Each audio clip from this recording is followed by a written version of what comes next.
Promašio sam...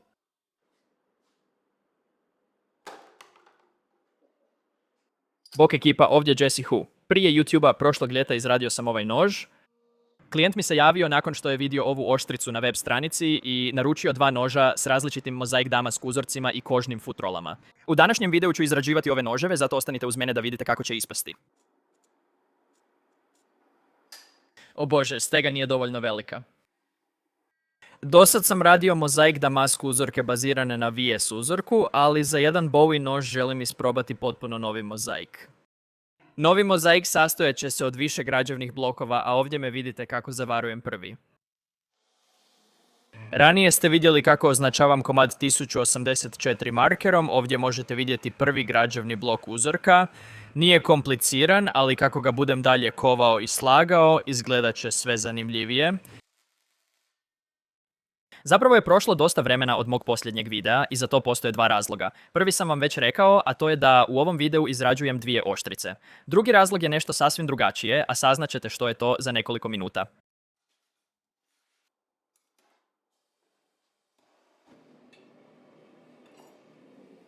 U redu. To je idealna veličina. Ako nešto dodam... Kao ako stavim još jedan sloj ne bi stalo. Još jednom, prije nego što počnem s varenjem u kovačnici, pobrinem se da cijeli svoj paket uronim u svoju bačvu Parkes 50-ice. Ako nemaš Parkes 50-icu, možeš koristiti bilo koje drugo ulje, kerozin ili biljno ulje dok god izgara u čađu od ugljika.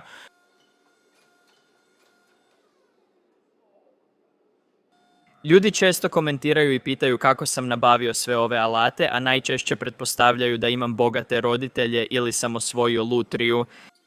Pravi razlog je što sam prije 2 godine imao sreću sudjelovati u emisiji Kovani u vatri. Nisam sudjelovao u regularnom dijelu emisije, već u posebnom segmentu Gladijatori kovačnice. Bio je to turnirski format kralja stola, pobjednik ostaje i dalje se natječe u dvobojima. Moj komad je prevelik.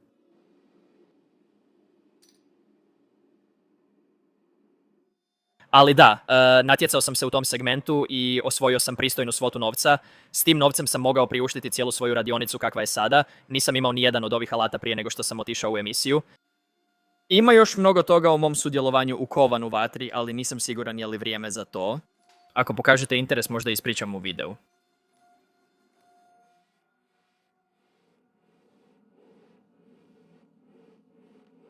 Vratimo se na video, trenutno poravnavam svoj komad metala. Prvotno sam imao veliku bijelu prugu iz 1920. Vodoravno po sredini, ali želim dijagonalnu, zato radim ovo poravnavanje. Pokušao sam nagnuti komad metala na 45 stupnjeva, ali kao i prije, vjerojatno sam bio na 44,5 ili 45,5 stupnjeva. Još jedno zagrijavanje. Cilj je bio izvući komad metala od 1,5 inč kvadratni, kao i čelik koji kupujem, što mi daje savršenu građevnu jedinicu za veći komad. O bože. Koja je sobna temperatura? Provjerit ću. 134.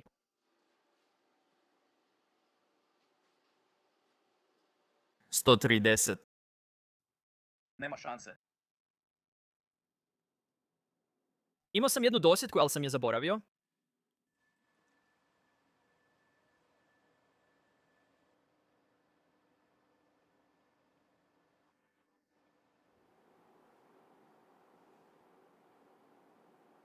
Zovu me Veliki Čangus.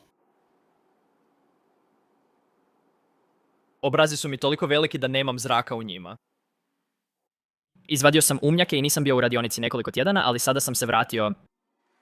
Nakon rezanja bloka na 4 dijela, pripremio sam središnji dio za novi blok, komad od pola inča čelika 1084 koji sam prethodno kovao i zavarivao. To je najmanja stvar koju sam ikad kovao i zavarivao, čak je manja od moje drške, što je bilo čudno.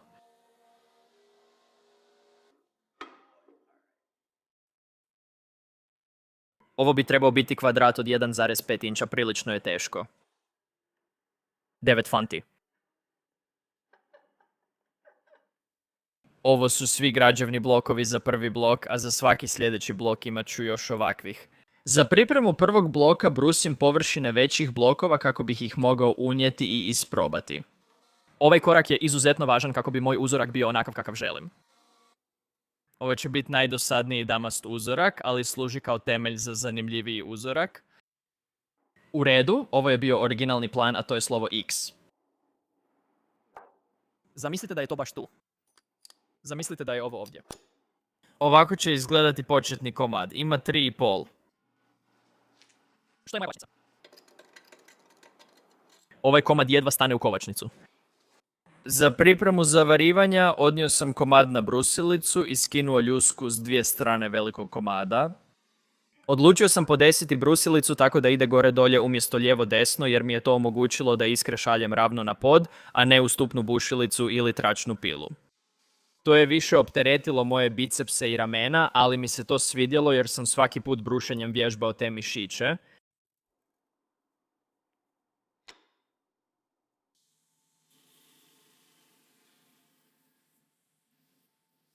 Moguće je zavariti cijeli blok odjednom, ali mislio sam da to nije najbolji način. Ono što ovdje vidite kako zavarujem su 4 pojedinačna sloja sa strana velikog bloka, kako bih kasnije mogao izbrusiti unutrašnjost ravno tako da savršeno prijanjaju uz središnji kvadratni profil od pola inča. Način na koji sam to napravio bio je jednostavno tako što sam ova 4 zavarena sloja odnio na brusilicu i izbrusio ih ravno tako jednostavno. Prelazeći na veću veličinu, došlo je vrijeme da zavarim te središnje komade na one komade od 1,5 inča koji su kvadratni profili. Nešto vrlo frustrirajuće dogodilo se tijekom procesa. Kvadratni profili od dobavljača nisu široki 1,5 inča, već oko 1,7. Dakle, nakon što sam zavarivao te komade zajedno, morao sam pojedinačno brusiti sve te slojeve kako bi bili u ravnini. To je prvi blok. Dok sam zavarivao blok, nisam zavarivao sve spojeve. Neki bi to napravili za ovu vrstu bloka, ali kako mi je ovo bio prvi, nisam se trudio. Pogledaj ovu neman. Ovo je previše za jedan buvijev nož, pa ću sačuvati dio čelika za kasnije. Nakon što sam izbrusio sav višak materijala s vanjske strane kvadratnog bloka, odnio sam ga do aparata za zavarivanje i zavarivao svoju dršku. Priprema prvog bloka oduzela mi je više vremena nego što sam želio, pa mi je bilo olakšanje ponovno upaliti kovačnicu i raditi s vrućim metalom.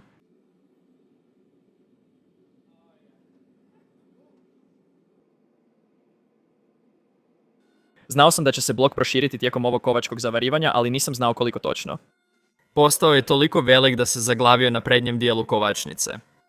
Mislio sam da sam ostavio razmak od 16 inča, ali nije bio dovoljan, proširio se više.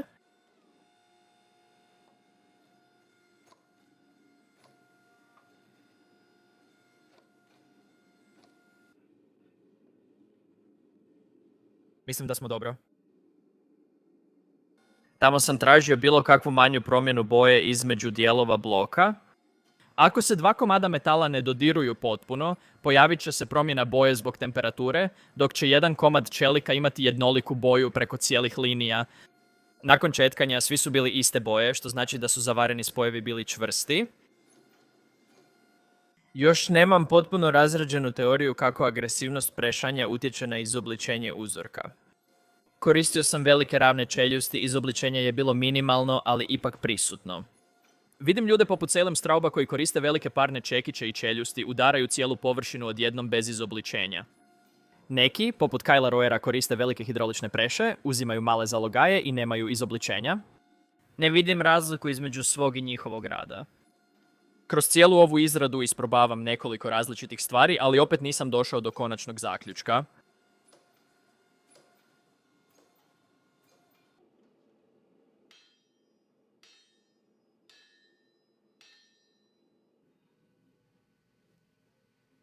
O moj Bože.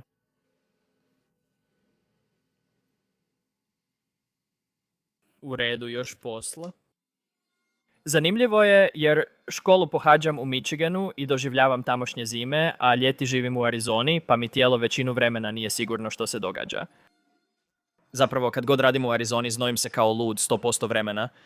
Pokušavam ostati vani što duže zbog otpornosti na vrućinu, ali ponekad ipak moram ući unutra, kao što ste vidjeli.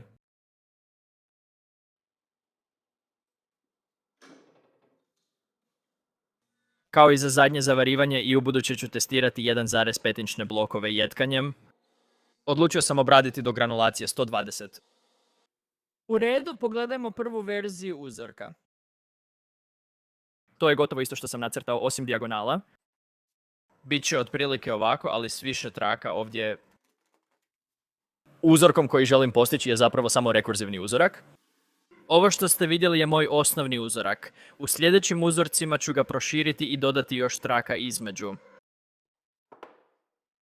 Priprema bloka bila je gotovo ista kao prošli put, pa neću ulaziti u detalje.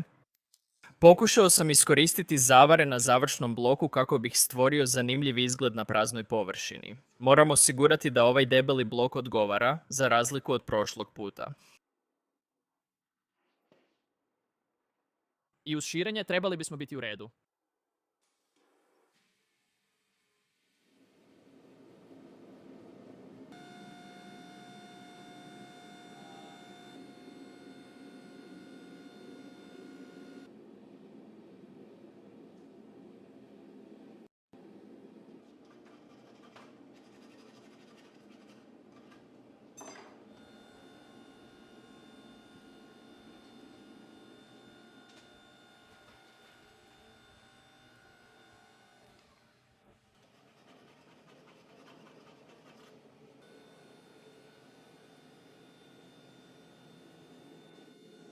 Sjećate se kad sam rekao da je onaj tekst na ekranu najluđa stvar koju sam učinio? Mislim da sam to već nadmašio. To je moglo biti stvarno loše. To je skoro uništilo cijeli projekt. Nisam siguran jesu li četvrtaste čeljusti bolje od ravnih za ovaj blok, ali sam ih ipak koristio, a zatim prešao na ravne.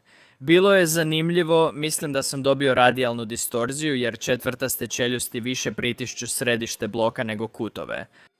Ovog puta sam agresivnije koristio četvrtaste čeljusti, što je možda doprinijelo tome.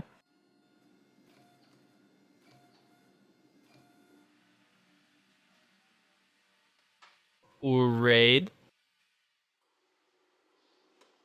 Od ovoga se može napraviti 10-12 bowie noževa, nije ni blizu.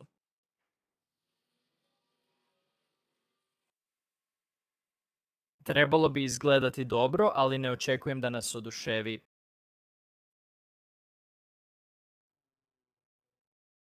U redu. Dakle, uzorak već izgleda prilično dobro, ali imamo još jedan rekurzivni korak za napraviti, a nakon toga ću ga zapravo podijeliti na 4 dijela. Stvar s tim rekurzivnim koracima je u tome što oduzimaju puno više vremena nego što biste mogli pomisliti. Za mozaike obično mogu napraviti 2 kovačka zavarivanja dnevno s pripremama, ali zbog puno pripreme za ove blokove mogao sam izvesti samo jedno dnevno bez iscrpljivanja. Dakle, moje velike ravne čeljusti na hidrauličnoj preši zapravo su napravljene samo od mekog čelika. Pri kupnji sam mogao uzeti H13 čelik koji je čvršći, ali nisam smatrao potrebnim zbog velikih čeljusti. Međutim, kako nastavljam koristiti ove čeljusti od mekog čelika, prednji dio čeljusti zapravo se troši puno brže nego stražnji dio. To znači da kad pritiskam zapravo ne pritiskam paralelno. Ponovno bih uzeo H13 čeljusti, a ne meke čelične. U redu, nadam se da je ovo dobro.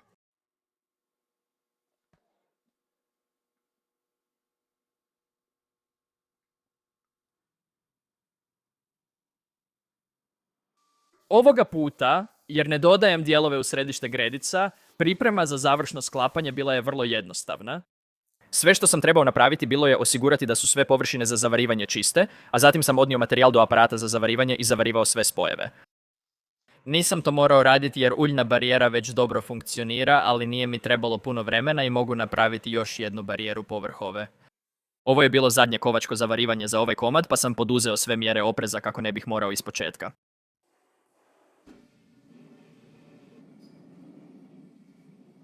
Razlog zašto sam malo izravnao zavare sa strane je taj što nisam htio kontaminirati svoj čelik običnim čelikom. Da sam ostavio te zavare netaknute, utisnuo bih ih dublje u svoj komad i kasnije bi ih bilo puno teže izbrusiti, a i više bih iskrivio svoj uzorak. Ipak, ravni zavari su još uvijek bili prilično duboko u komadu i morao sam odvojiti vrijeme da ih potpuno izbrusim iz komada.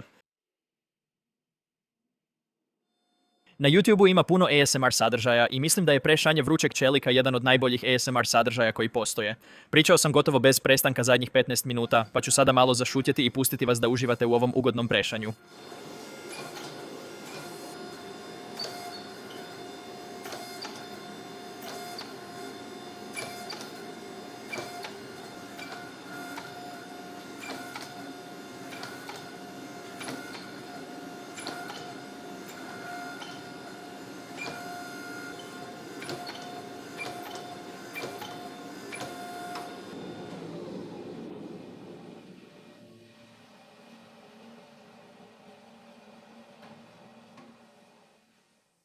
U redu, najviše što mogu izbrusiti površinski je što god ovo bilo. 11 u redu, daću si 10,5. Ovo je dovoljno mozaika da se napravi pravi veliki mač, nije ni smiješno. Sada kad je moj konačni uzorak potpuno iskovan, bilo je vrijeme da ga pripremim za površinsko brušenje i zatim izrežem na pločice. Pločice ću rezati pod kutom od 35 stupnjeva. Nisam siguran je li to najbolji kut, ali mnogi majstori ga koriste, pa sam ga i ja izabrao i nikad me nije iznevjerio. Jedini razlog zašto je poprečni presjek konstrukcije pravokutan, a ne kvadratan, je taj što ako nagnemo pravokutnik on postaje kvadrat, ali ako nagnemo kvadrat on postaje dugi pravokutnik, što bi iskrivilo uzorak. Jedna od stvari koju sam odlučio napraviti drugačije prilikom rezanja ovog bloka na pločice, bila je ta da označim svaki komad pojedinačno kako sam ih rezao. Nekad sam unaprijed crtao i mjerio sve linije prije rezanja, ali to nije uzimalo u obzir debljinu oštrice. Označavanjem komada pojedinačno mogao sam ih prisloniti uz rub oštrice umjesto centriranja na liniju.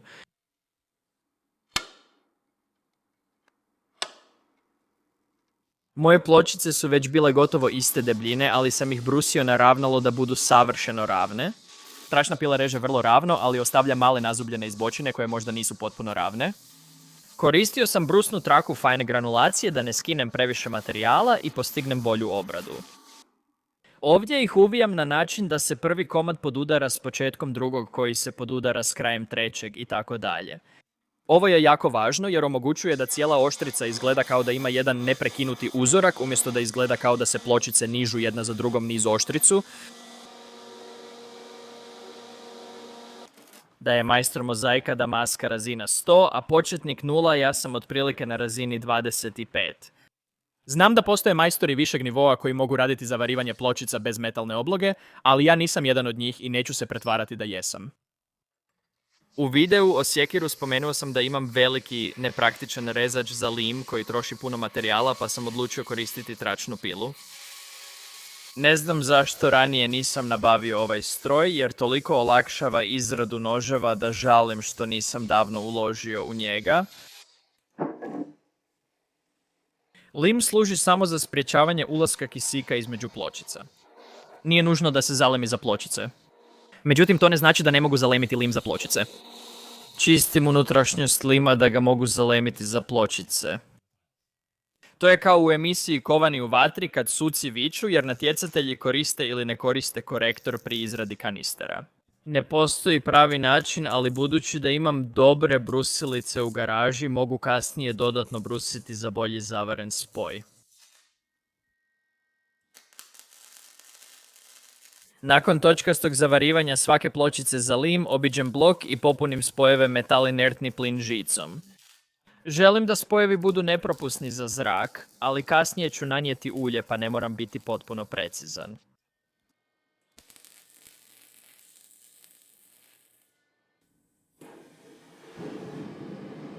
Rekao sam da ću raditi 2 Bowie noža, ali dosad sam pokazao napredak samo na jednom.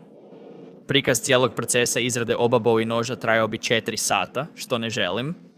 Zato ću u gornjem desnom kutu prikazati snimku kako zavarujem prvi Bowie tehnikom pločica. Ovo je zapravo drugi Bowie.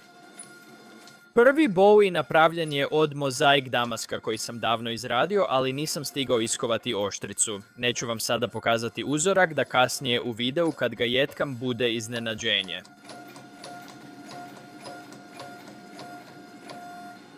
Nakon početnih zavara u 2 brza prolaza, odnio sam ga do škripca i počeo brusiti zavar sa strane. Ovo je trajalo puno duže nego što sam mislio da će trajati, vjerojatno zato što mi je brusna ploča na kutnoj brusilici već bila dosta mala, ali i zato što sam toliko puno zavario sa strane. Nisam htio da zrak uđe u paket, što me kasnije djelomično koštalo. Jedna od stvari koja se obično pokaže već pri prvom zagrijavanju nakon što sam brusio stranice kutnom brusilicom je jesu li moji prethodni kovački zavari zapravo bili savršeni. U ovom slučaju, zavari su izgledali stvarno dobro, ali su postojala dva problematična mjesta za koja sam htio biti 100% siguran pa sam ih savio, a zatim sam ih zatvorio ručnim čekićem.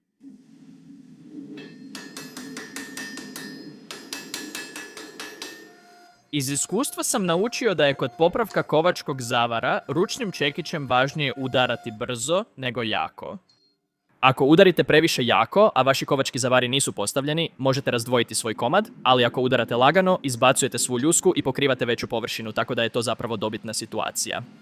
Kad sam bio siguran da nema grešaka u zavarima, mogao sam odvojiti štitnik i dršku od oštrice. To sam napravio koristeći svoje ravne donje i izvlačne gornje čeljusti. Donji dio ostao je ravan uz hrbat, dok se gornji dio pomicao i oblikovao. Ovo je slično tehnici pola na pola van s čekićem i nakovnjem za izolaciju ramena, ali je brže jer se koristi preša, iako je osnovna tehnika ista. Kad sam tango smanjio da stane u kliješta, odnio sam ga na škripac i brusilicom odrezao dršku.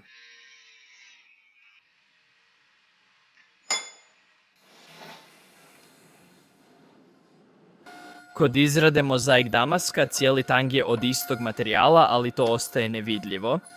To je samo zbog čvrstoće. Uvijek sam se pitao mogu li jednostavno uzeti pločicu običnog čelika 1084 i kovno je zavariti s ostalim mozaik materijalom, pazeći da ne prelazi u štitnik ili oštricu.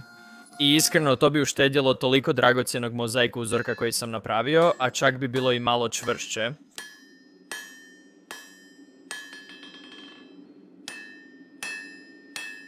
Nikad neću u potpunosti moći shvatiti zašto se toliko ljudi stalno žali na to gdje držim svoj čekić. Mnogi mi govore, Jesse, držiš čekić previsoko, trošiš energiju, uništit ćeš zapešća.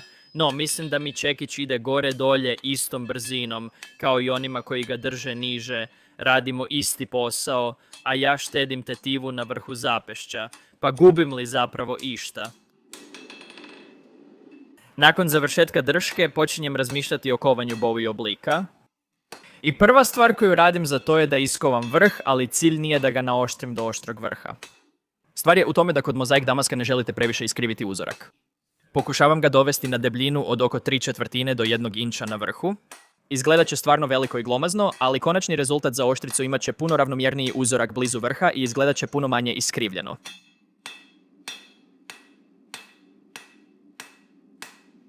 Jedna od sjajnih stvari kod izrade dviju oštrica istovremeno koje moraju biti potpuno identične je to što nakon što iskuješ jednu, možeš je koristiti kao šablonu u svojoj glavi za drugu. I to upravo ovdje radim.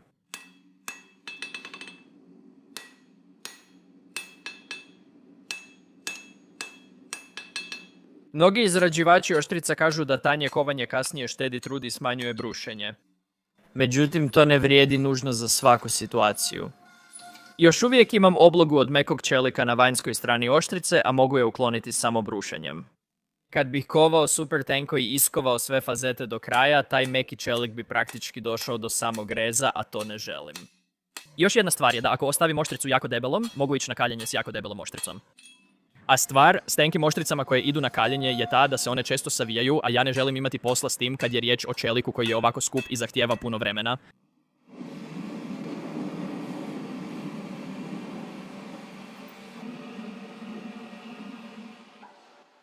Nema više kovanja.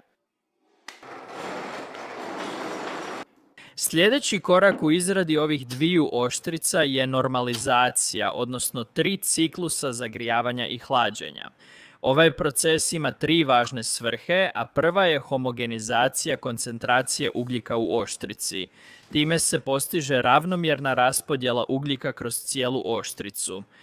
Cilj normalizacije je smanjenje veličine zrna u čeliku. Ovo je ključno za osnovna mehanička svojstva čelika. Treći cilj normalizacije je smanjenje naprezanja u oštrici. Najveće smanjenje naprezanja javlja se u 3. ciklusu, kada je čelik najhladniji i nema faznih promjena.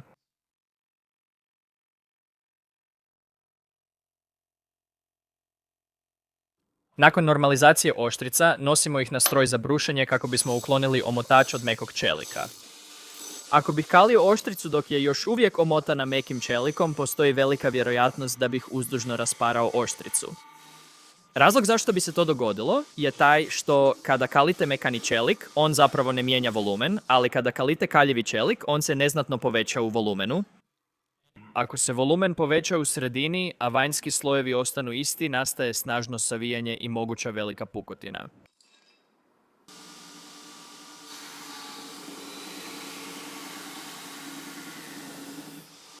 Nakon brušenja površine vratio sam običnu ploču i započeo profiliranje oštrice. Nisam pokušavao dobiti konačan profil jer sam znao da postoji mala šansa da se oštrica iskrivi tijekom kaljenja. I ne mislim na one valove kad gledate dužinu oštrice, nego na iskrivljenje u profilu same oštrice. Nisam imao cilj naoštriti vrh do kraja tijekom ovog profiliranja.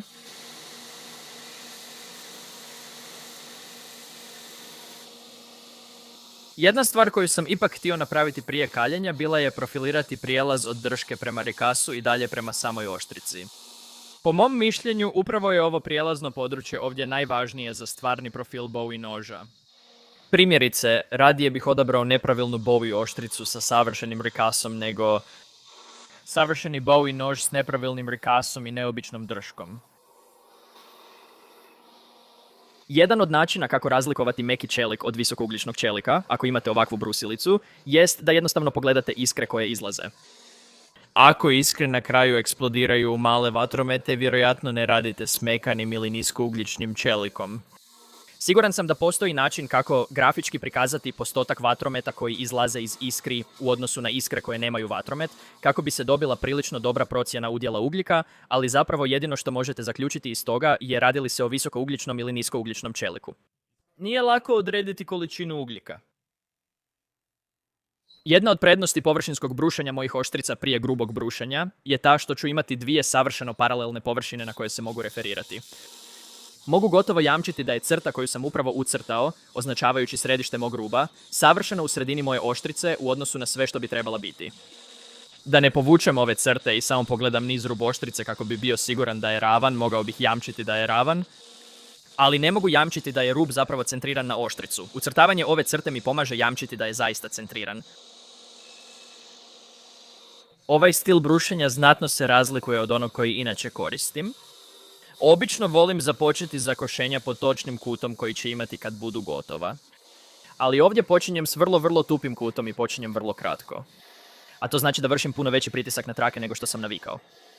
Kad bih počeo brusiti s potpuno novom trakom od 36 zrna i brusio ovako agresivno, uništio bih tu traku od 36 zrna i bacio bih otprilike $20. Znajući to, počeo sam s jako istrošenom trakom od 36 zrna, a kasnije sam prešao na novu traku od 36 zrna. Nakon grubog brušenja kosine, sljedeći je korak napraviti probno jetkanje. U redu, da vidimo koliko blagog čelika još uvijek ima na ovima.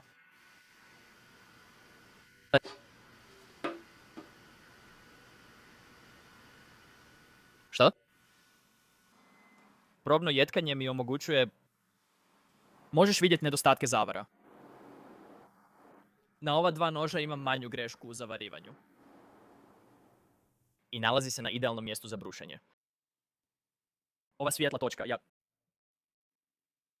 ne znam zašto je svjetla, ali to obično ukazuje na, recimo, malu grešku u zavarivanju i nalazi se na kutu pločice, što je najčešće mjesto za grešku u zavarivanju. Imam osjećaj da imam puno glupe sreće kad je u pitanju proces izrade noževa. Da sam radio obični Bowie bez dvostrukog brušenja, ovu grešku u zavarivanju ovdje bilo bi nemoguće ukloniti, ali zato što radim na ovom Bowieu s dvostrukim brušenjem zapravo je jako lako ukloniti je, tako da ne znam. Jedna od stvari koja mi je prolazila kroz glavu dok sam se pripremao za kaljenje bila je da bi svaki oštar kut pri uranjanju u kaljenje bio pozivnica za pojavu pukotine. Također sam to morao uskladiti s činjenicom da nisam želio previše stanjiti oštricu na nekim mjestima prije kaljenja. U osnovi igram tu super delikatnu igru ravnoteže u svojoj glavi.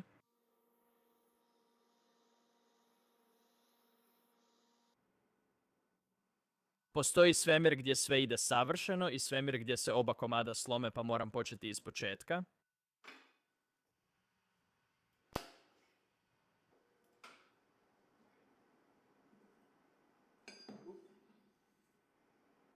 Dobro, držim fige.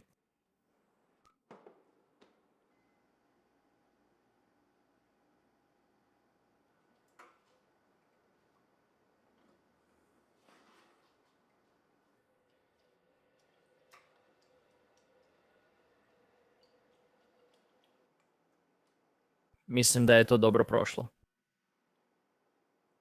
Mislim da ću odmah staviti u pečnicu.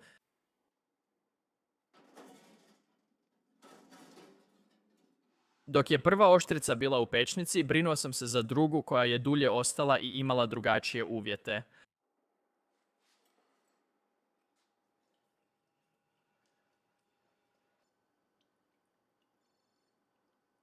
Možeš li pritisnuti gumb? Sad čekamo. Kad se peć ohladila na 300 stupnjeva, stavio sam ih unutra na 2 dvostatna recikliranja na 425 stupnjeva. Površinska brusilica ne izravnava stvari, već ih čini paralelnima. Prije brušenja površine provjeravam je li ravna. Nakon debakla u zadnjem videu odlučio sam noževe ravnati isključivo malim karbidnim čekićem. Ako ste kovač, ovo radi suprotno od očekivanog. Kod kovanja obično udarate po izbočini, ali s malim karbidnim čekićem po udubljenju. Definitivno se osjeća bolje nego prije. Još puno toga moram napraviti. Ono što ste upravo vidjeli da radim bilo je uspoređivanje oštrice s mojom savršeno ravnom granitnom površinom. Provjerio sam obje strane da vidim postoji li zakrivljenje. Druga oštrica je... To je kao čamac, kao veslački čamac. To je prilično loše. Tolika savijenost u držci. Zašto drška?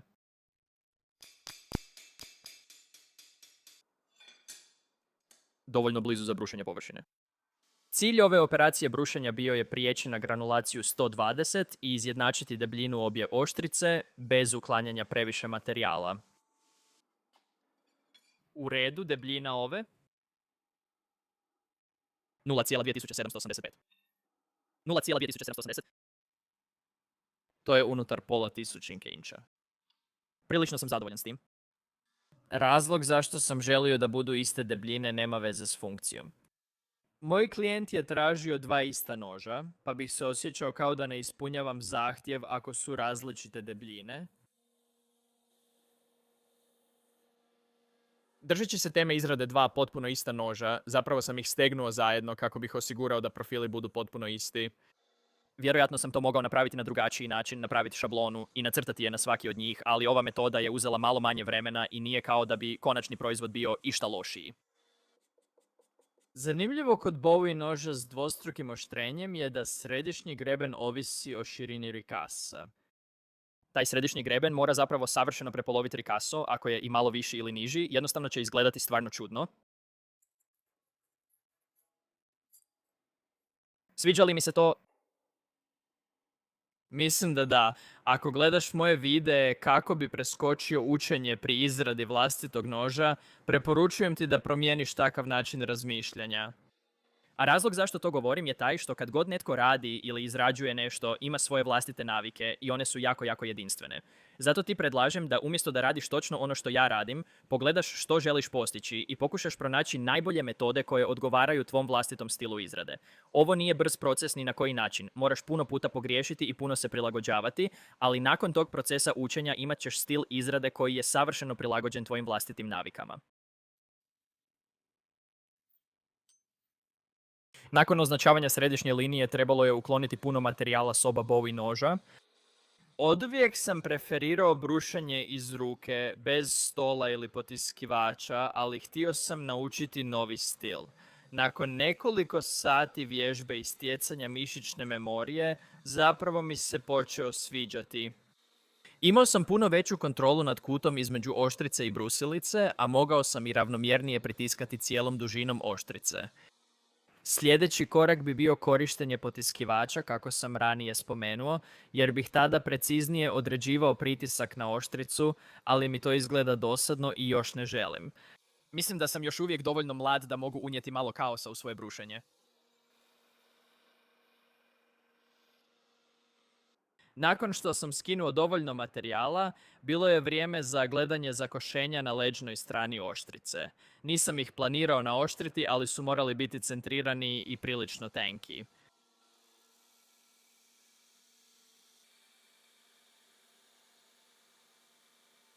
Imam još jedan semestar pa neću moći snimati video od rujna do prosinca, ali sljedeće godine prelazim na YouTube puno radno vrijeme. Već imam puno zanimljivih projekata isplaniranih, ali još uvijek imam 4 ili 5 termina u kojima nemam planirane projekte. Ako imate prijedlog što da izgradim, napišite u komentarima. Dakle, postoji još jedan mali zakoš koji moram izbrusiti na ovoj oštrici, a to je onaj swedge blizu vrha. Swedge je teško brusiti jer ne mogu postaviti stol ispod da ga podupre, a i da mogu, stol bi mi smetao i ograničavao prostor potreban za ravnomjerno brušenje cijelom dužinom.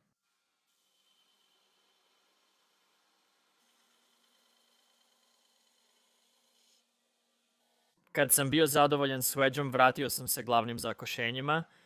Ostavio sam materijal uz rikasu da kasnije, kad debljina bude gotova, mogu savršeno postaviti sve. Treba mi 10.000, a sada smo na 50. Neću ovo naoštriti tako da tehnički ovo može ostati prilično široko. Mogu ići na 50.000 na leđima. Dok sam dovodio oštricu do debljine, razmišljao sam kako postići savršene prijelazne linije s obje strane, a rješenje je opet bilo korištenje vodilice za turpiju. Evo ga. Mnogi ljudi više vole zaobljenije prijelazne linije, ali ja sam na strani onih kojima se više sviđaju oštrije prijelazne linije.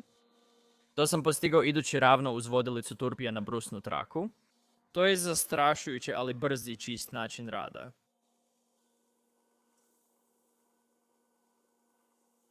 Pri završnom brušenju ove oštrice moram paziti očistiti i male kutove koje drugi zanemaruju. Kad završim, prelazim na finije granulacije i pripremam se za poslove osim brušenja oštrice. Doveo sam oštricu do završne obrade s trizak s trakom granulacije oko 400, što je po mom mišljenju najbolja završna obrada prije ručnog brušenja. Iako dobro radim na brusilici, prijelaze ipak želim očistiti ručnom turpijom. Koristim ove super male turpije koje sam upravo nabavio, a imaju stvarno lijepe oštre rubove, što mi omogućuje da očistim prijelaze. Mora biti u sredini i ravnomjerno. Gotovo je, ali treba još malo turpijanja. Još jedno malo područje koje moram osigurati da bude besprijekorno je upravo ovaj dio pete ovdje. Oblikovao sam ga na traci s dobrim prijanjanjem i zadovoljan sam rezultatom.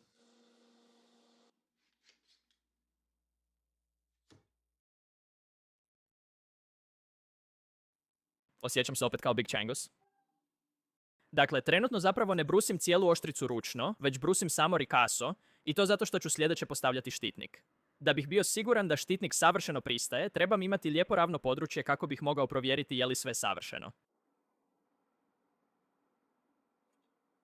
Koristim vodič za turpiju kako bih izravnao stražnji dio rikasa. Ovo je ključni korak za potpuno spajanje štitnika i oštrice bez razmaka.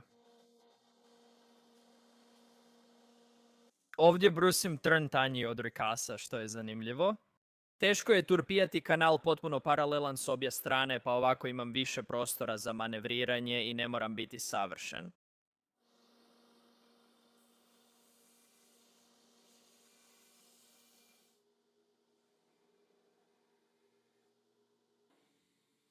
Možda sam to trebao ranije, ali poremećaj pažnje s hiperaktivnošću.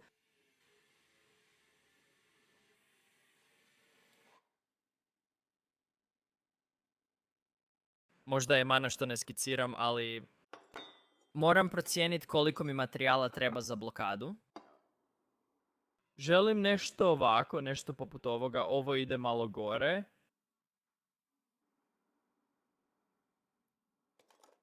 Da, 3 inča materijala će biti dovoljno. Nadam se da ova oštrica može rezati nehrđajući čelik.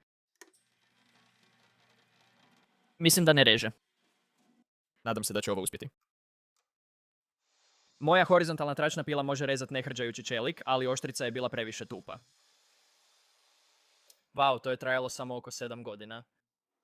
Kako bih pripremio štitnik da odgovara mojoj dršci, odnio sam ga na brusilicu i očistio sve te grube površine. Znam da ima boljih alata, ali tračna brusilica je najbolja koju imam. Wow, točno 1 inč. Kako bih se pripremio za bušenje rupa za utor za trn, označio sam središnju liniju duž cijele duljine komada, kao i liniju koja označava gdje bi središte trna trebalo biti po duljini. Bilo mi je važno postaviti ih na pravo mjesto.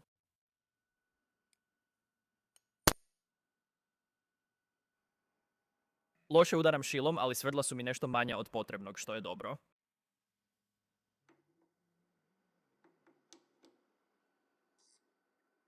Više ne vidim rupu.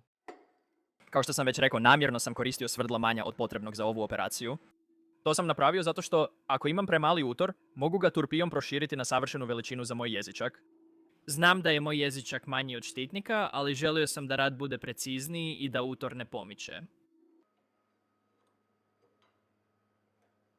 Neće se pomaknuti, a lako ga je staviti i izvaditi. Zapravo to je ludo.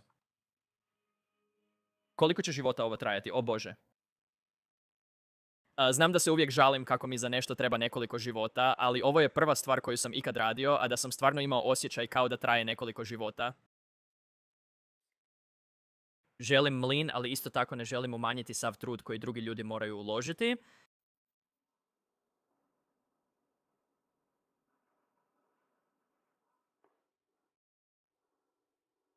Jedina dobra stvar kod dugog turpijanja je napumpanost podlaktica.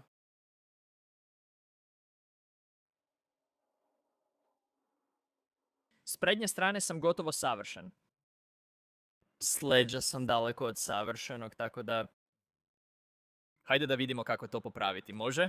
Ne znam zašto mi to prije nije palo na pamet, ali imam Dremel Micro i karbidne glodalice, pa sam spojio dvoje i ubrzao proces samo malo. Au.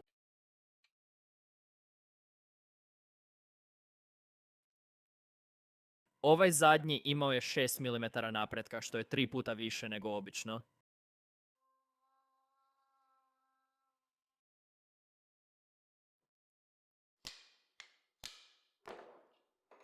To je gotovo, ali i početak najtežeg dijela.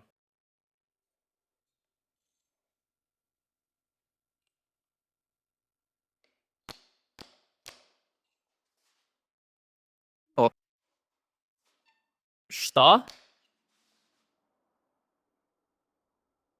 99% namješteno.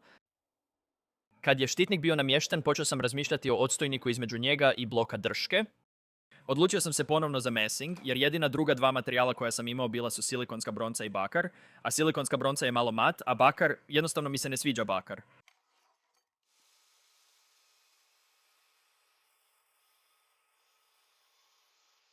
Jedna stvar koju uvijek pazim napraviti prije bilo kakvog urezivanja ili bušenja je da osiguram da moj komad bude što ravniji. 0,766. I želimo da ovaj utor bude koliko je bilo 0,766. Što znači da je ova udaljenost 0,352. Što je to? U redu. 0,381. Označimo to. Možeš vidjeti koliko sam pedantan sa svim svojim izračunima. Shvatio sam da mi ovo olakšava kasniji rad jer imam manje varijabli i ugodno je raditi s decimalama. Kad ucrtam linije, znam gdje napraviti centar udarac, što mi smanjuje broj varijabli pri bušenju. Odlučio sam ne koristiti nikakvo rashladno sredstvo ovdje, jer je messing bio toliko tanak da se svrdlo ne bi stiglo ni zagrijati.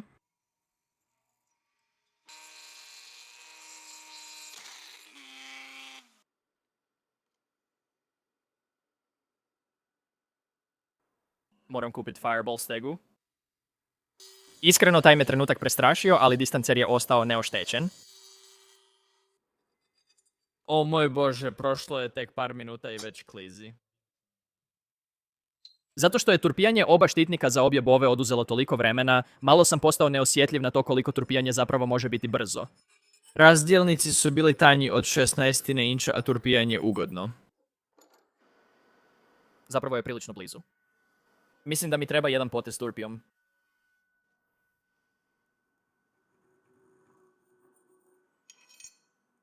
Evo ga.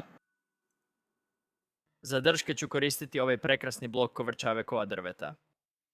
Izgleda kao tigraste pruge i kao one slike koje mijenjaju izgled kad ih okrećeš iz djetinjstva. To vidiš na ovim kovrčama. Za drugi blok koristit ću Gigi. Koristio sam ga na buviju kojeg si ranije vidio, ali prekrasne guste kovrče.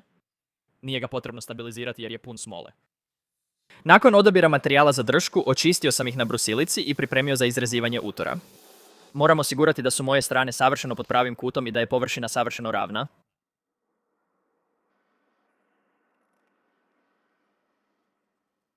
Kod urezivanja linije u drvo zanimljivo je što ne moram crtati markerom. Drvo se lako ljušti. Imamo mali problem.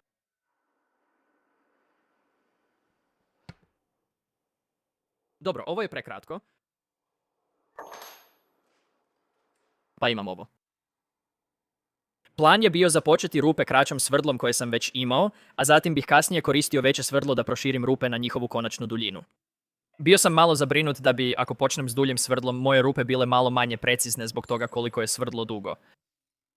Izbušio sam 2 rupe izvana, pa na kraju i srednju. Bilo je riskantno jer bi, ako svrdlo ode u drugu rupu, bilo gotovo nemoguće izbušiti materijal.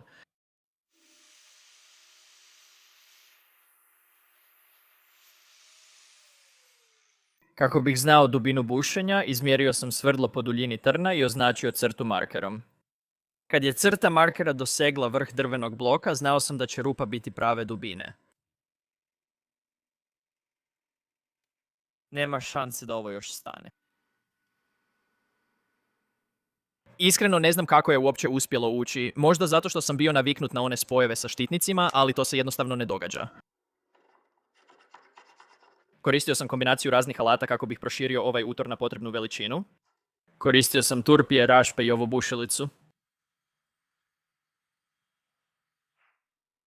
Ovaj proces nije morao biti toliko precizan jer ću ručku kasnije učvrstiti epoksidom.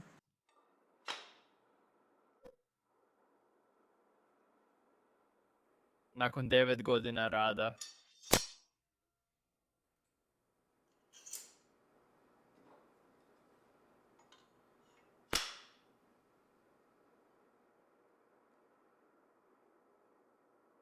Za pripremu ručke za lijepljenje očistio sam trn brusnom trakom Scotch Brite i ispuhnuo prašinu iz drvenog bloka komprimiranim zrakom. Trebalo mi je da moj trn bude izuzetno klizav, a da moj drveni blok ručke bude što hrapaviji.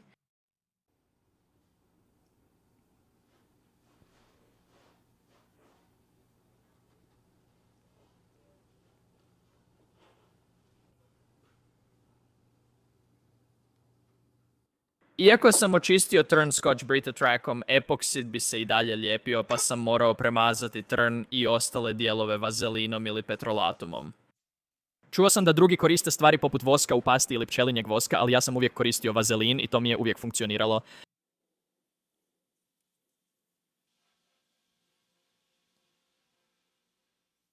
U redu. Mislim da bi bilo dobro vrijeme da objasnim zašto zapravo postavljam trn u ležište. Dakle, kada postavljam trn u ležište, ulijevam epoksid u dršku, ali kasnije razbijem tu vezu i to će omogućiti da blok savršeno prijanja uz trn, kao rukavica. Moći ću istovremeno oblikovati dršku s oba dijela, štitnikom i blokom, bez brige o klimavosti.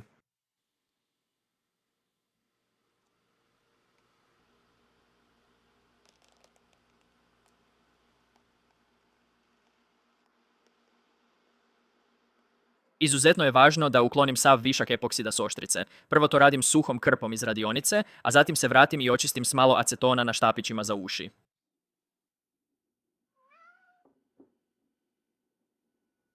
Što želiš?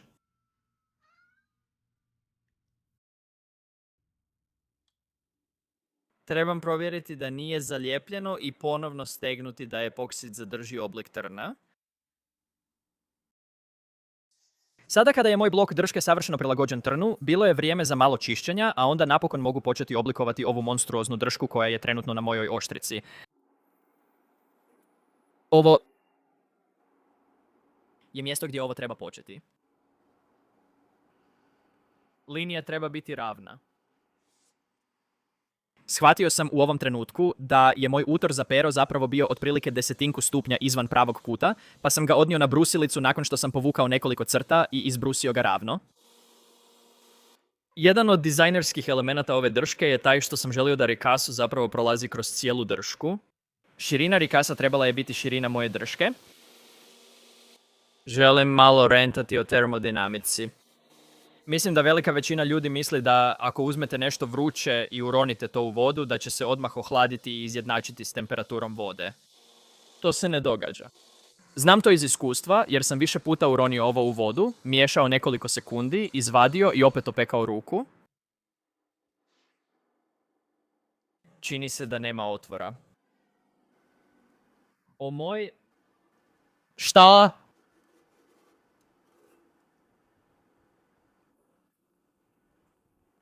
Čekaj, kako?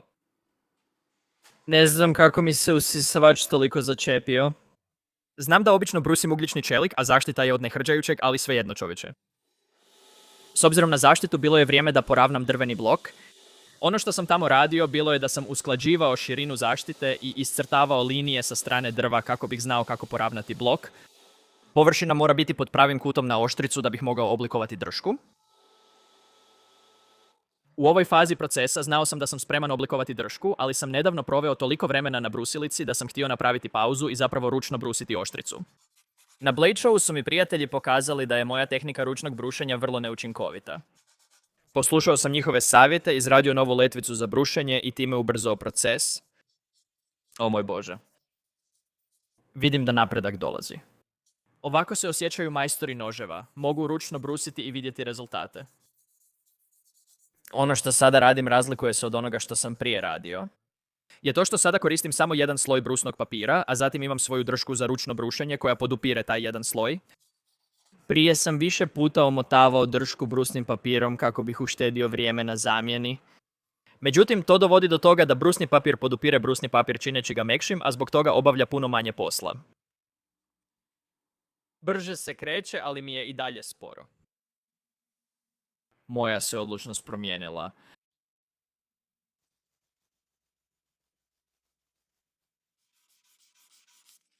Pogledaj sav ovaj šmu.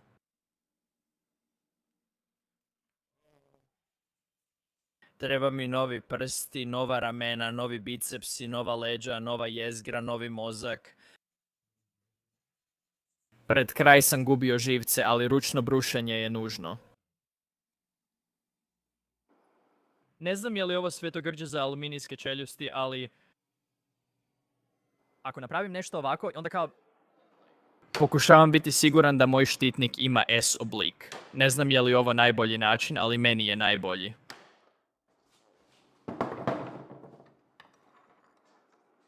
Sada kada imam lijepu S krivulju na tenonima, vrijeme je za oblikovanje štitnika. Prva stvar koju sam napravio bila je da sam skinuo otprilike 10 inča sa svake strane štitnika. Nacrtao sam nekoliko paralelnih linija jer to ne bih mogao od oka. Ranije sam izmjerio da je moj materijal za štitnik širok oko 1 inč, što je preširoko za većinu štitnika. S pripremljenim štitnikom koji je spreman za oblikovanje zajedno s blokom drške, trebao sam zapravo profilirati blok drške. Već sam nacrtao neke linije dokle trebam brusiti, tako da je ovaj sljedeći dio bio prilično miran.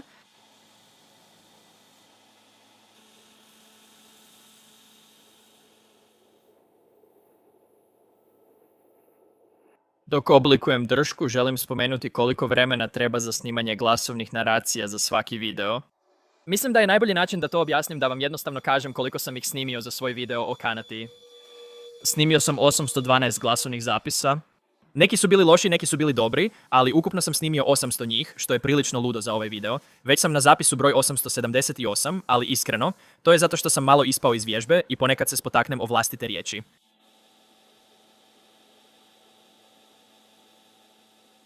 Već sam u ovom trenutku znao kako će izgledati oblik moje drške, ali nisam baš znao koji je najbolji način da to izvedem. Već sam znao da želim zakošenje koje ide ravno kroz štitnik i ulazi u drveni blok drške, ali nisam znao trebam li to prvo napraviti na štitniku pa onda na drvetu i pokušati ih uskladiti, ili bih trebao sve dijelove staviti na oštricu pa ih zajedno oblikovati. Na kraju sam odlučio napraviti kombinaciju obje tehnike.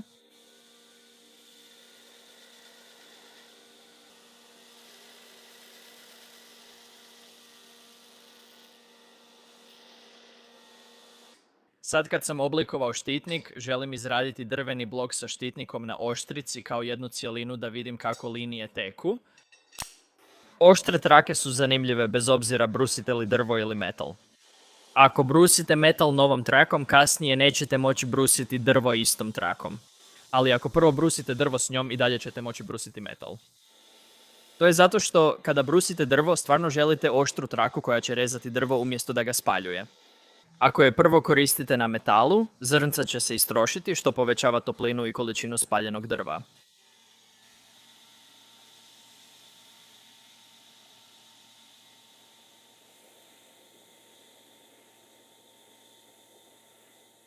Strategija mi je bila grubo izbrusiti cijelu stvar s oštrim kutovima na vrhu i dnu drške.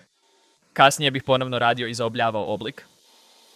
Morao sam biti jako oprezan prilikom brušenja na prijelazu između drva i metala, jer kao što sam već rekao, drvo se brusi puno brže od nehrđajućeg čelika i ako bih skliznuo i slučajno stavio traku na rub metala, zapravo bih izbrusio drvo puno dublje nego metal i dobio bih duboku udubinu zbog koje bih morao spustiti razinu svega ostalog.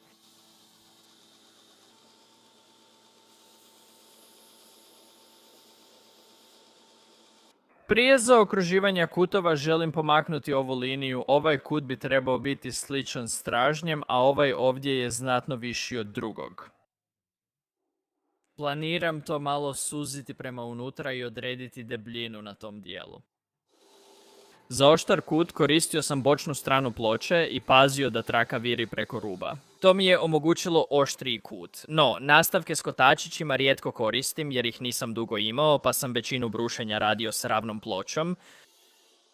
Čudno mi je jer sada kad imam mali nastavak i puno kotačića osjećam se loše što ih ne koristim, ali alat nije tu da ga koristiš bez razloga. Ako mogu cilj postići lakše i brže drugim alatom, ne moram ga koristiti.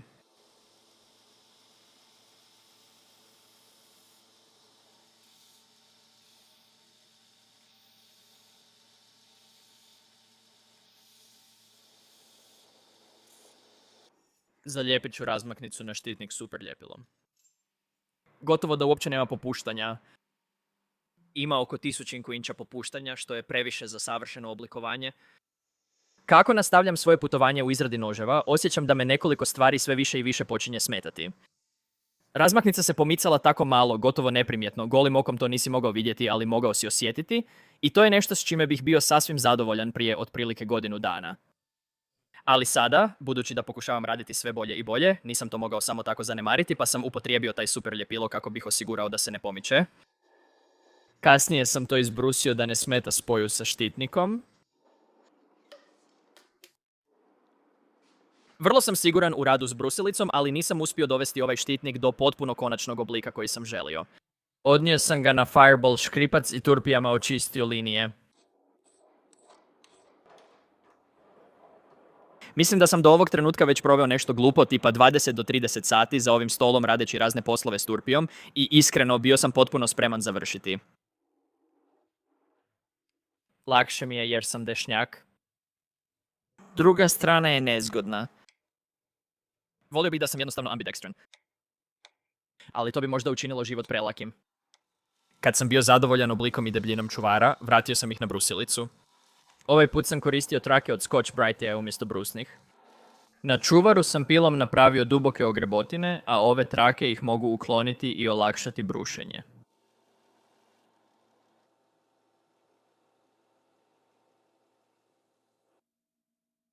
Je li mi sada uopće potrebno ljepilo? Predobro je postavljeno da ga skinem, o čovječe. Stvarno volim brusiti rukom. Jesam li to ja rekao ili je... Jesam li to negdje čuo na YouTube-u? Ručno brusim samo prednje strane štitnika, a završno brušenje ću napraviti kad ih sve zalijepim. Htio sam ručno brusiti oštricu šmirglom granulacije 600. Završio sam dršku pa više nisam brinuo o oštećenju oštrice i napokon sam mogao urezati svoj majstorski znak.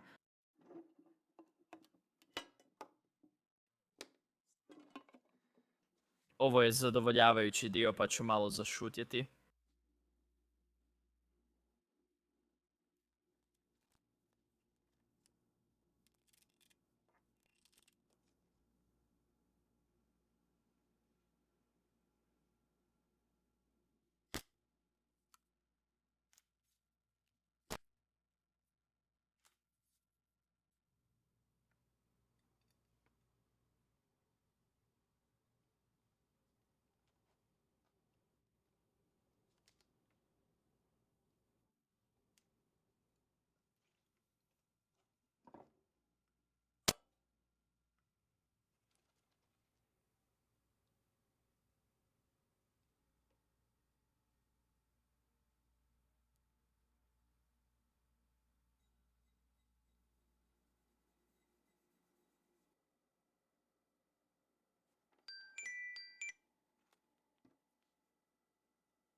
U redu, hajdemo to potamniti.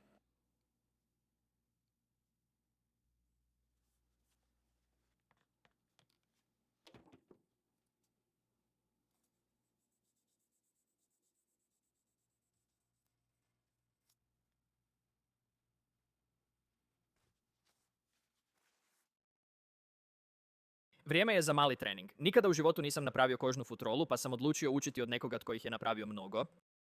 Ja sam bif i ne mogu ne dirati stvari. Ali što ako mi posvetiš svu pažnju, a ne radiš? Ovo je Matt, moj dobar prijatelj, ima super psa i odličan je majstor za noževe. Pokazat ću izradu korica, pratite Aaron Creative Company na Instagramu. Jedna od prvih stvari o kojima smo razgovarali bila je izrada dizajna korica. Nisam znao za toliko vrsta korica, pa smo odlučili napraviti potpuno crnu koricu koja se izvlači s pojasa desno. Nisam ni znao da korice mogu biti za dešnjake i ljevake. Mislio sam da su sve iste i da ih možeš nositi na bilo kojoj strani. Prvi korak izrade korica je iscrtavanje obrisa oštrice. Kasnije će se to izrezati i pretvoriti u šablonu kako bismo mogli iscrtati obrise kožnih dijelova koji će nam trebati. Dakle, ili ću ga izrezati ravno ili blago zaobliti. Dakle, za futrolu će biti 2 glavna dijela koja su izvana, ali nam trebaju i 2 manja dijela koja će biti kao sredina sendviča i oni će pomoći zaštititi šavove od rezanja kad vadite nož, a također će futroli dati malo više debljine. Pazite na prste dok to radite. Imam ih 10. Znam da ih imaš 10. Stvarno bi radije da odeš sa svima njima. Koristili smo ove okrugle rezne diskove da izrežemo veći dio materijala, ali kasnije, da bismo dobili preciznije rezove, odlučili smo prijeći na škare. Ove škare nisu bile obične školske škare. Nisu bile one tanke koje jedva mogu rezati papir. Ovo su bile čvrste škare namijenjene za kožu. Ali tu sam shvatio koliko je koža zapravo čvrsta. Trebala mi je sva snaga prstiju da je prerežem, čak i samo malo. Za usporedbu, ovako izgleda kad Matt reže kožu i kao što vidite ne izgleda kao da mu išta smeta, izgleda kao da reže papir. Bolje da dobijem žuljeve na palcu. O čovječe, da. Žao mi je što to moram reći. Da, vjerojatno ćeš dobiti žuljeve od škara. Nakon rezanja dijelova posložio sam ih da provjerim stane li oštrica u korice. Ovdje bih dodatno obrezao dijelove ako nisu odgovarajućeg oblika, ali sam ih dobro izrezao pa nije bilo potrebno puno obrezivanja. Kao dio redoslijeda rada, sada sam morao potamniti unutrašnjost korica, jer kasnije, kad budem koristio kontaktno ljepilo, to ljepilo bi zapravo spriječilo boju da prodre i nisam htio da unutrašnjost korica bude neujednačena. Kao što sam rekao, kontaktno ljepilo je najbolje za kožu. Više je kao guma koja prodire u kožu i sama se veže, a ne kao ljepilo. Ova stvar jako smrdi, koristi je uz dobru ventilaciju ili nosi respirator. Prilično je zanimljivo, kontaktno ljepilo se dobro lijepi samo za sebe i bez udaranja, ali udaranje ga čini još ljepljivijim. Koristio sam matovu gumenu palicu da pripremim svoje spojeve za sljedeći korak. Zalijepljene komade sam odnio na tračnu brusilicu i izbrusio stranice da budu ravne. Ovo je bilo neugodno jer je kao da kravlju kožu trajno opečeš u asfalt. Sve što sam rekao o oštrim trakama za brušenje drva još je izraženije kod brušenja kože. Ako traka nije vrlo oštra, koža se brzo upali i slabo reže. U ovom trenutku smo već bili pri kraju dana, pa je Matt odvojio malo vremena da mi pokaže ostatak koraka kako bih kasnije mogao otići kući i točno znao što trebam raditi. U redu, idemo to napraviti. Sljedeći korak bio je upotrijebiti alat i uokviriti leću za šivanje koju ću kasnije izrezbariti. Nisam izrezao kanal, samo sam utiskivao kožu da ga označim. U redu, sada ću zamijeniti ovo za alat za rezanje.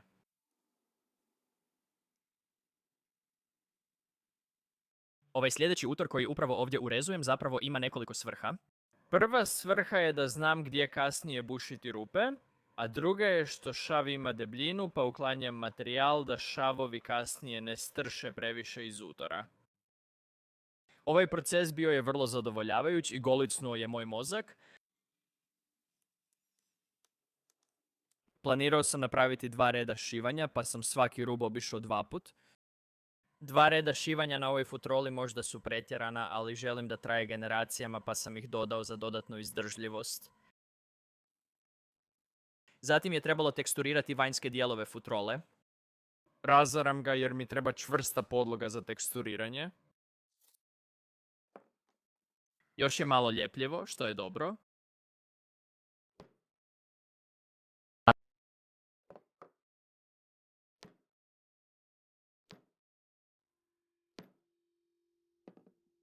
To izgleda prilično cool u redu. Moram raditi cijelim putem dolje. Moram unijeti raznolikost da kupac vidi da je to napravio čovjek. Možda bih trebao biti samo kožar. $10,000 za ručno izrađene Gucci torbe. Pa, pretpostavljam da ako su ručno izrađene ne bi bile Gucci, ali...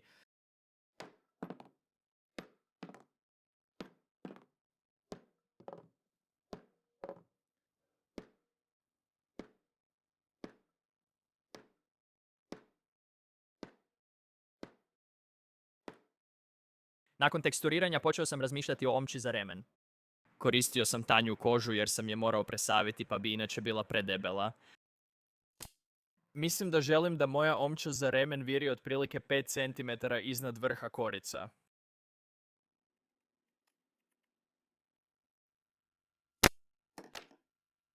Želim uskladiti oblik korica, iako mi se to čini glupo. Ti si glup i nitko te ne voli.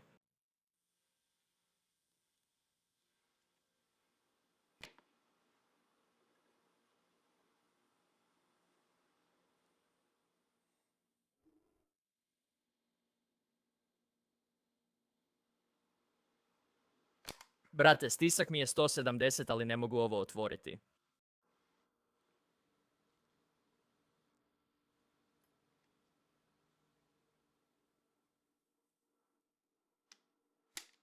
Nisam morao koristiti kontaktno ljepilo, ali želio sam da svi spojevi kože budu i zalijepljeni i prošiveni. Nadam se da će ovo poboljšati izdržljivost korica.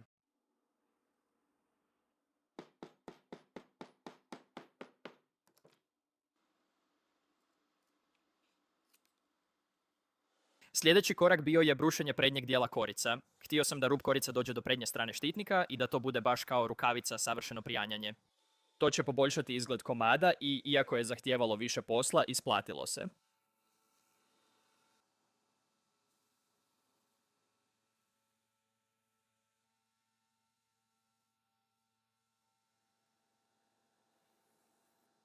Nadam se da sada izgleda bolje nakon obrezivanja.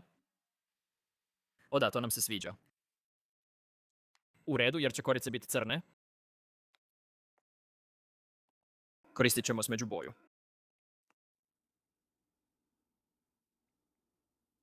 To je bila šala.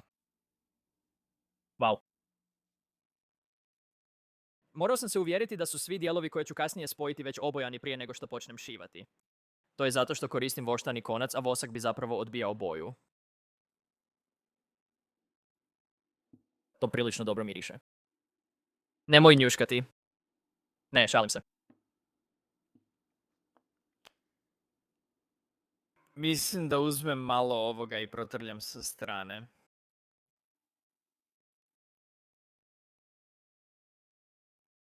U boci je Gum Drago Stamp, sredstvo za poliranje. Nisam siguran u izgovor, ali sad poliram jer nakon šivanja više neće biti moguće polirati. Ovaj zadnji komad kože bit će remen koji drži nož u koricama, a budući da su korice crne i remen mora biti crn.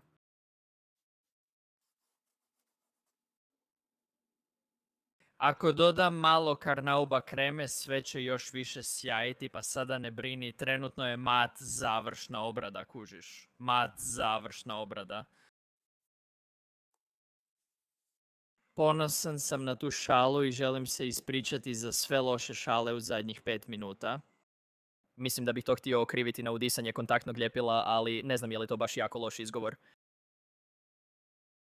Vratimo se izradi. Trebao sam pričvrstiti remen na futrolu. Prvo sam koristio olovku i malo se poigrao s rasporedom, a onda sam stavio kontaktno ljepilo na oba dijela, zalijepio ih zajedno i napokon mogao početi šivati dijelove zajedno. Definitivno nisam kožar, ali isto tako znam da mnogi od vas koji gledate vjerojatno jeste kožari. Ako imate bilo kakve savjete koje mi možete dati u komentarima, molim vas napišite ih. Želim naučiti što više mogu. Promašio sam. Ovaj alat koji ovdje koristim zove se probijač za šivanje. To je stvar koja probija rupe kroz koje kasnije prolaze šavovi. Zapravo imam dva ovakva probijača. Jedan ima 4 zupca, a drugi ima 2 zupca. Onaj s 4 zupca služi za učinkovitije probijanje i za probijanje više rupa odjednom, ali onaj s 2 zupca je bolji za uske zavoje. Zašto je to teže nego što sam mislio? Koristim šilo za šivanje, probijač načini rupe, ali ih ne probije do kraja. Zato se moram vratiti i pojedinačno provući ovo šilo kroz svaku rupu i tek tada mogu konačno sašiti. Ovo je baš jako voštano, o bože. Vrlo je čvrsto. Za šivanje sam uzeo voštani konac, provukao ga kroz igle za kožu i nabavio konjića za držanje komada tijekom šivanja. Uzorak šivanja koji sam koristio bio je zapravo vrlo jednostavan, samo sam koristio jedan kraj konca, provukao ga kroz, a zatim koristio drugu stranu i provukao je kroz istu rupu. Zategnuo bih obje strane što jače mogu.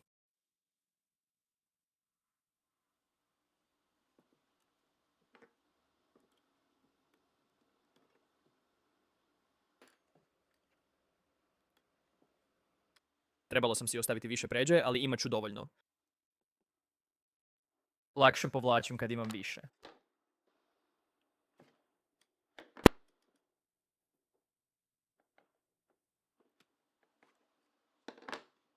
Kad sam došao do posljednjeg boda, zapravo sam namjeravao vratiti se kroz prethodni bod i praktički napraviti dvostruki sloj bodova. Tako nikada ne ispadaju i ne moram vezati čvor.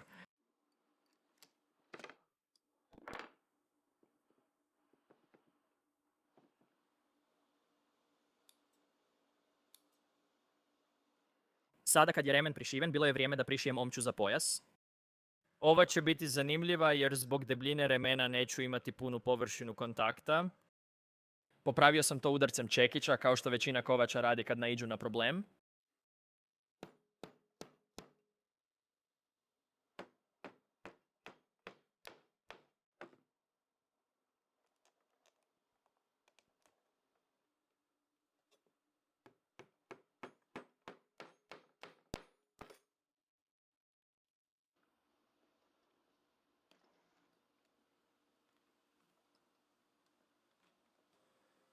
O da, ovo će biti tako fora.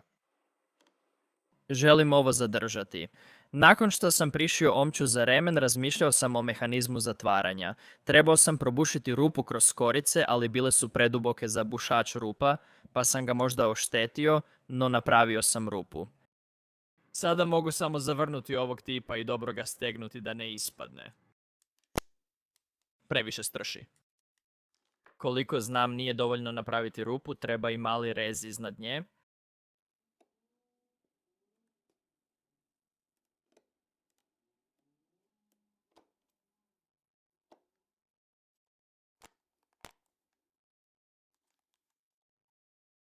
Nakon što sam završio sve, uključujući mehanizam za zatvaranje, mogao sam napokon početi bušiti rupe duž cijele korice. Ruže sam morao bušiti okomito na koricu, jer bi i najmanje odstupanje uzrokovalo probleme. Idemo. U redu, vrijeme je pojedinačno zašiti svaku rupu. 5 gotovo. 6 gotovo. Već 10 godina jebeno bušim ove rupe.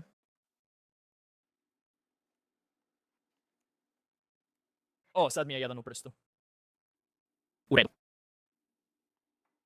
Počnimo. Uvijek sam mislio da imam čvrstu kožu i dobre žuljeve za ručni rad, ali nakon što sam sve to šivao, mogu sa sigurnošću reći da su mi ruke zapravo kao žele. Ne znam kako to ljudi rade. I s rukavicama ruke su mi imale crvene linije. Već nakon prve linije šivanja ruke su mi bile toliko iziritirane da nisam mogao nastaviti.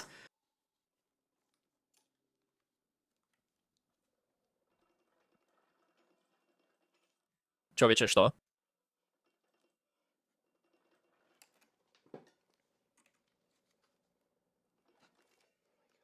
O moj bože, čovječe, kako je to moguće?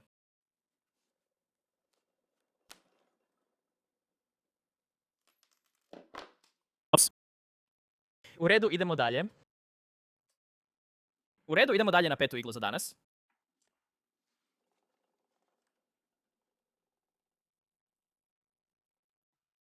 Lajem. Nakon šivanja unutarnjeg reda izvan kamere, odnio sam ga na brusilicu i očistio rubove prije završnog poliranja. Radio sam ga kao drvo s finim granulacijama i zaobljenim rubovima.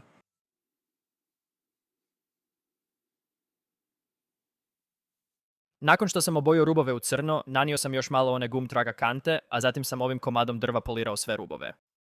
Nisam žurio jer vjerujem da sjajni rub poboljšava izgled komada. Toliko sam uzbuđen da to ne mogu ni opisati riječima. Pogledaj to. Nakon što sam izradio drugu futrolu izvan kamere, vrijeme je da ponovno usmjerim pažnju na oštricu. Ono što ovdje radim je zapravo pripremam se za umetanje bakra u svoju dršku. Tako kasnije neću morati bušiti kroz čelik kad umetnem klin od nehrđajućeg čelika u zalijepljenu oštricu. Morat ću bušiti samo kroz bakar koji je puno lakše probušiti i puno je mekši. Rekao bih da je to prilično zaglavljeno unutra. Nakon brušenja bakra uz dršku, preostaje mi ručno obraditi oštricu i pripremiti je za jetkanje. Za čišćenje oštrice koristim samo običan deterdžent za suđe. Prije su odmašćivači i aceton bili manje učinkoviti, dok je sapun bio potpuno uspješan. U redu. Pomalo sam nervozan. 2-minutni timer.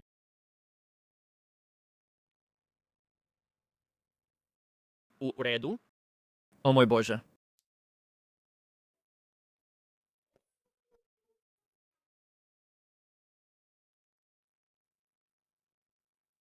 Čekaj, idem ovo neutralizirati. Prokletstvo, stvarno sam ovo dobro napravio sve to. Ovaj uzorak nisam radio nedavno, već prije godinu dana, pa me jako iznenadilo vidjeti konačni rezultat na ovoj oštrici. Htio sam napraviti jednostavan eksplozijski uzorak, ali sam pred kraj zavarivanja dodao nekoliko velikih svjetlih traka čelika 15 and 20. Ovo na neki način pomaže uokviriti eksplozije i kao cjelina izgleda malo valovito, ali pojedinačno svaka od tih eksplozija izgleda stvarno sjajno. Nakon brušenja oksida započeo sam drugo jetkanje. Neću vam previše pokazivati ovaj uzorak jer sam siguran da ste svi jako znatiželjni vidjeti kako izgleda onaj drugi uzorak. Držim palčeve još jednom.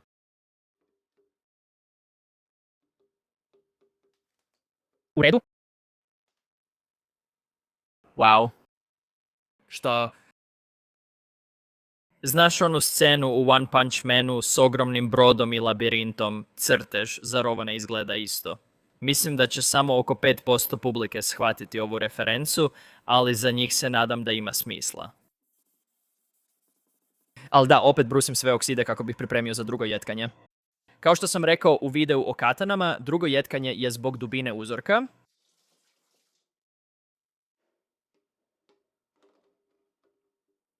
Kako će ona izgledati? Ups. Oh, wow. Imam smiješnu priču. Nakon drugog jetkanja s ferikom slijedi jetkanje kavom. Imao sam kavu koja mi je ostala od katane od prije 2,5 mjeseca. Bila je pljesniva, ali sam mislio da ispod sloja plijesni kava još može biti dobra. Obje oštrice sam jetkao starom kavom i bilo je grozno. Obje oštrice bile su u tamnoj izmaglici, vjerojatno zbog dugog stajanja i razvoja novih minerala uzrokovanih plijesni.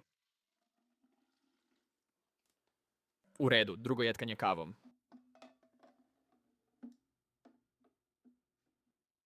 Nadam se da će drugo biti bolje, ne želim opet vidjeti onu tamnu izmaglicu. Držim fajge. O, to je puno bolje. Presretan sam što sam ovo 2 puta napravio, sveta. Drugi brijač. To je tako dobro, o moj Bože. O, tako sam zadovoljan s tim. Zanimljivo je, iz kave dobiješ lijepe tamne i svijetle tonove, ali i nijansu smečkasto narančaste, i ako napravim ovaj dio ovdje možeš vidjeti veliku razliku. Sada kada imam završni sloj na svojim damasku uzorcima, bilo je vrijeme da dovršim ostatak noža, a da bih to napravio moram zaštititi ovu završnu obradu, pa sam koristio krpu iz radionice i zelenu ljepljivu traku kako bih napravio malu futrolu za nož. Kasnije sam morao stegnuti nož stegom, pa sam na vrh stavio debelu krpu da ga zaštitim. Za lijepljenje sam ulio aceton u čašu i pripremio se očistiti sve površine koje ću lijepiti.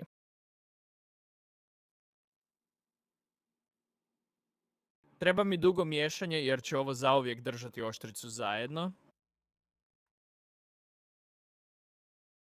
U redu, stavimo zaštitu. Kasnije ću imati puno čišćenja epoksija na vrhu. Morao sam provjeriti da epoksid ne procuri ispod radne krpe. Dogodilo mi se to dok sam radio satar, bio je veliki nered.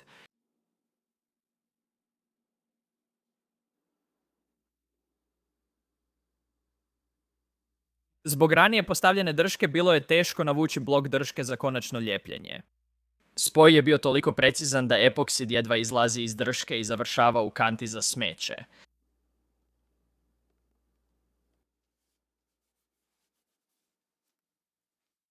Nakon što sam pažljivo uklonio višak epoksida s drške, stavio sam je u stege i ostavio da visi 24 sata. Kad se epoksid stvrdnuo, bilo je vrijeme da konačno stavim posljednji dio slagalice na mjesto, a to je bio moj klin od nehrđajućeg čelika. Ovdje ne izlaze strugotine brtve, već bakar, i drago mi je što sam stavio bakar u trn jer ga je bilo lako izbušiti. Za ovaj sljedeći dio znam da ću dobiti malo kritika zbog toga, ali moje ljepilo po izboru za držanje klina u dršci zapravo je bilo super ljepilo. Stvar je u tome da nije potrebno puno da bi se klin držao u dršci, a istina je da super ljepilo postaje puno tvrđe kad se osuši nego epoksid. Epoksid ostaje ljepljiv dok se super ljepilo stvrdne kao kamen. Nakon što sam izbrusio visinu klina do razine drva na dršci, bilo je vrijeme da dovršim geometriju svega na svojoj dršci i dovedem sve do konačne završne obrade. Ovo je bio posljednji korak projekta koji je trajao 2,5 mjeseca. Stvarno sam htio požuriti i samo doći do gotovog proizvoda, ali znao sam da bih time učinio medvjeđu uslugu proizvodu, pa sam uzeo svoje vrijeme.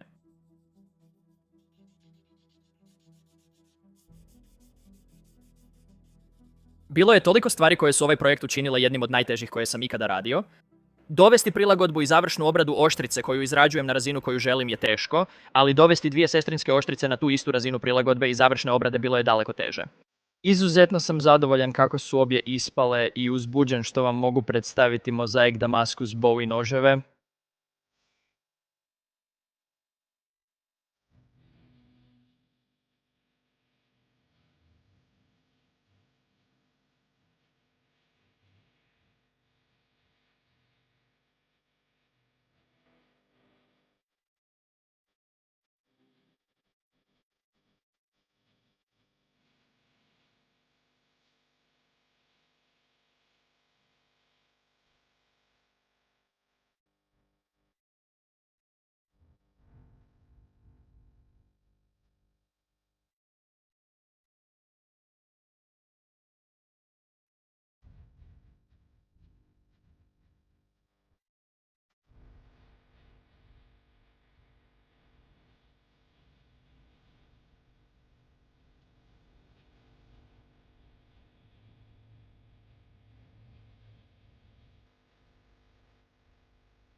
Evo ga.